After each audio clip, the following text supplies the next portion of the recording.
Gikan sa hawanan sa Miss O Radio 87.5 FM, amo karon ihatod ang mga maundanong balita. Pinaagi sa Miss O Radio Patrol Balita sa hapon. Dinhi inyong masayran ang nagkadaiyang labas ng mga balita sa atong palibot. Miss O Radio Patrol Balita sa hapon. Ug karon ang inyong mga tigbalita.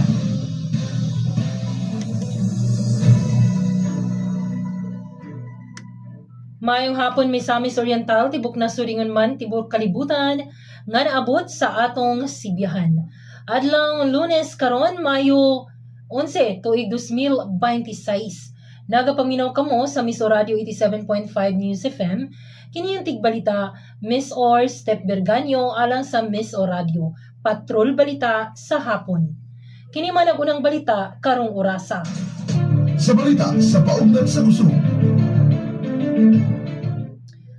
5 ka team mosalmot sa inaugural UAAP Golf Tournament ug mga Cebuano lifters nakakuha og 12 ka bulawang medalya sa National Prisaka Games. Sa Celebrity Balita.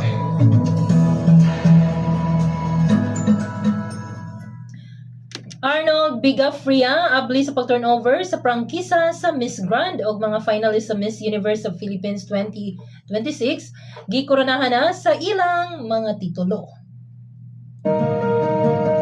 Alang sa balita sa negosyo.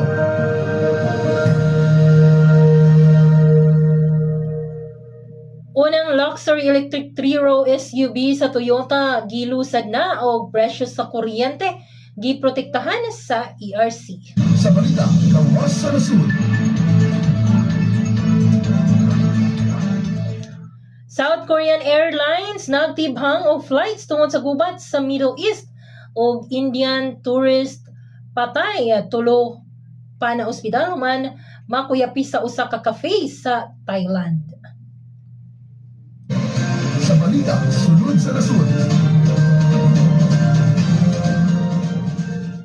VP Sara Duterte impeach na sa Kamara Baha o Senator Alan Cayetano formal ng milingkod isip bagong Senate President sa Senado. Dugang balita sulod sa nasod, PNP-CIDG nag-issue og sabwena bato kang Senator Bato de la Rosa.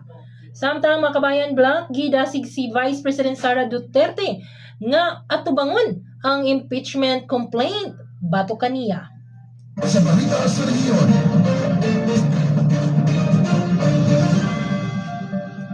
$2,000 ka pamilya sa Talaka nakadawat og tag na 10 ka kilo sa 20 kilong bugas og